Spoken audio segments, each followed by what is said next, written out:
Sometimes people don't go back because they love the person. They go back because they never healed the part of themselves that needed them. And I want you to hold on to that thought while I tell you a quick story. So, a woman got pregnant for a man who had cheated on her. This man lied to her, he embarrassed her, disappointed her, abandoned her. He was the kind of man who keeps giving you reasons to leave, but somehow keeps convincing you to stay. You know the type. Now, every mistake comes with an explanation. Every betrayal comes with a really good apology. Every apology comes with a promise, and every promise expires within a week. Eventually, the relationship falls apart, at least. That's what everyone thinks. Then life does something unexpected. It gives her another chance. She meets another man. A good man. I'm not perfect, good. The kind of man who doesn't need to announce that he's a good man because his actions speak before his mouth even does. The kind of man who shows up, the kind of man who keeps his word, the kind of man African mothers will pray for, right? The kind of man aunties point at during weddings, and whisper, that's the one. There is only one problem. She's pregnant. She realizes this, and the child belongs to the other man.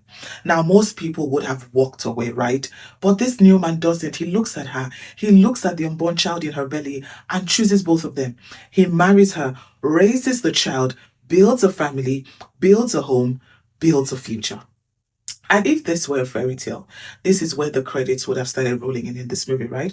But 5 years later, she bumps into her ex. One meeting, one conversation, one familiar face. That same ex, yes. And slowly everything begins to unravel. The messages start, then the secrecy, then the emotional distance, then the affair, then the lies, then the destruction. And as I watched this story unfold, I found myself asking a question. Not what is wrong with her, but what happened to her that made this make sense? Because psychology teaches us something that most people don't want to hear. People do not always choose what is healthy. Sometimes they choose what is familiar. And before anybody says, that could never be me, hold on.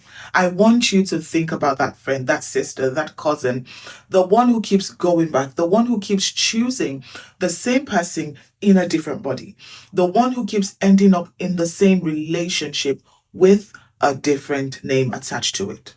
You know exactly who I'm talking about. Some of you are thinking about somebody else, but the truth is some of you are thinking about yourselves, and that's okay. And that is why this conversation matters, because I don't actually think this story is about two men. I think it's about a ghost, a future that never happened, a dream that refused to die, a story she never stopped hoping would come true. And that's the part most people miss. Because I don't think she went back because she loved him. I think she went back because she loved the version of him she spent years imagining. The version that would finally change. The version that would finally choose her. The version that would finally come or become the man she needed him to be. And here's the painful thing about hope, you see. Hope can become addictive, especially when you've invested years of your life into somebody. At some point, you're no longer waiting for the person. You are waiting for your investment to make sense. You're waiting for the pain to pay off. You're waiting for the story to finally have a happy ending. And some people spend years trapped there, not attached to the reality, attached to potential, attached to possibility, attached to fantasy, because letting go of the fantasy means grieving, and grieving is hard, sometimes harder than staying. Think about how many women have stayed because they weren't holding on to a man. They were holding on to the future they imagined with him. The wedding, the family, the home, the apology, the transformation, the redemption story. The moment everybody says, see, I told you he'll change. The problem is that while they are waiting for that future, life keeps moving. Healthy love arrives, opportunity arrives, healing arrives, but they cannot fully receive any of it because part of them is still emotionally living in the future that never happened. And I wonder how many people watching this right now, watching me right now, know exactly what I'm talking about. Because maybe your story wasn't a romantic relationship, maybe it was a friendship. Maybe it was a parent. Maybe it was a career. Maybe it was a dream. But somewhere along the way, you became attached to a future that never arrived. And instead of grieving it, you kept negotiating with reality. You kept saying, maybe next year, maybe one more chance, maybe if I try harder, maybe if I pray harder, maybe if I fast harder, maybe if I love harder. And before you knew it, years had passed. And here's where psychology becomes fascinating. Because people often ask, why would somebody leave a healthy relationship? And I think that's the wrong question. The better question should be, what happens when healthy love arrives before unhealthy beliefs have healed? Because many people assume that finding a healthy partner automatically fixes everything. Sometimes it doesn't. Sometimes it exposes everything. Now, let me explain, right? When you're surviving, you're busy.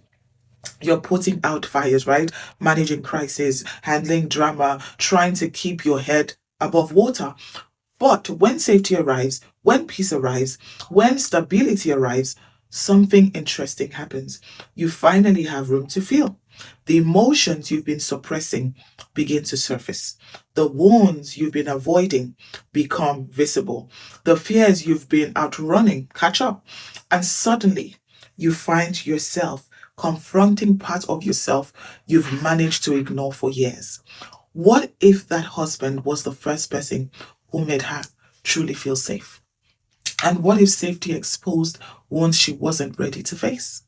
Because something we don't talk about right enough is chaos distracts, peace reveals. And some people would rather return to chaos than sit with what peace is showing them.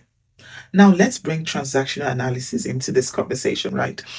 One of the concepts we learn about is life script, the unconscious stories we begin writing early in life.